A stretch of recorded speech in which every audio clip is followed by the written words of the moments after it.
အမေဖေကိုစော်ကားရဲတဲ့လူဟာဂုံပြုတ်တဲ့ပုဂ္ဂိုလ်ကိုဖြစ်ပြီးဘာသာရေးကိုစော်ကားရင်ဂုံပြုတ်ခံရတဲ့လူဖြစ်ပြီးအမေဖေကိုပြုစုလုပ်ကြွေးတဲ့ပုဂ္ဂိုလ်ဘာသာရေးကိုလေးစားတဲ့ပုဂ္ဂိုလ်တွေကလူလုံလူညံ့ဖြစ်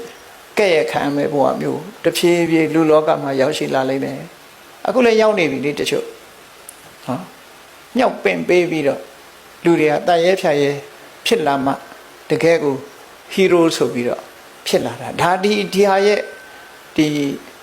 ဟိုရောင်ချီတန်းနေတဲ့အဓိပ္ပာယ်ကိုပြောပြတာနော်ရောင်ချီတန်းလာ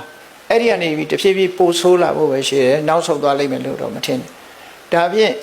လောဘကစလိုက်တဲ့ပြဿနာတွေဟာဘယ်မှာအဆုံးသတ်တုံဆိုဒေါသမှာရောက်လာခုလောဘရှိရင်ဒေါသဖြစ်လာတယ်ဒေါသဖြစ်လာတဲ့အတွက်ကြောင့်ခုန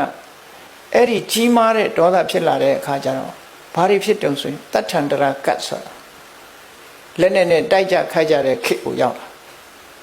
အဲ့တော့မြတ်စွာဘုရားကဟောထားတာတော့စနစ်တန်းရွယ်ရောက်လို့လူတွေဟာစိတ်ဖောက်ပြန်လာတဲ့အခါမှာတဲ့ဟောခုလည်းပဲဒုံမြန်ကြီးတွေတကားကားနဲ့အနုမြူလက်နဲ့ကြီးတွေတကားကားနဲ့ဘလောက်ကြောက်စရာကောင်းတဲ့အနေထားရှိတော့အားလုံးဟာတကယ်ကိုစွန့်တက်တဲ့လက်နဲ့ကြီးတွေလေစွန့်တက်စင်ကာပူလိုနိုင်ငံဆိုရင်10မိနစ်တွင်ပျောက်သွားနိုင်တဲ့အနေထားမျိုးပေါ့အဲ့လောက်ထိအောင်ပြင်းထန်တဲ့လက်နဲ့ကြီးတွေအခုခေတ်ချိန်မှာပေါ်နေတယ်လေအဲ့ဒါလို့လက်နဲ့ကြီးတွေပိုင်ဆိုင်ပြီးတော့နေတဲ့ခေတ်ကြီးရောက်လာပြီဆိုတာဘယ်လိုလုပ်ပြီးတော့အန္တရာယ်ကင်းတဲ့ခေတ်ဖြစ်တော့မှာတော့အဲ့ဒါလို့ဖြစ်လာပြီဆိုတဲ့အချိန်မှာဘုန်းကြီးတို့တွေမှာဒီမြတ်စွာဘုရားကကုံအောင်ဟောလိုက်တာကတော့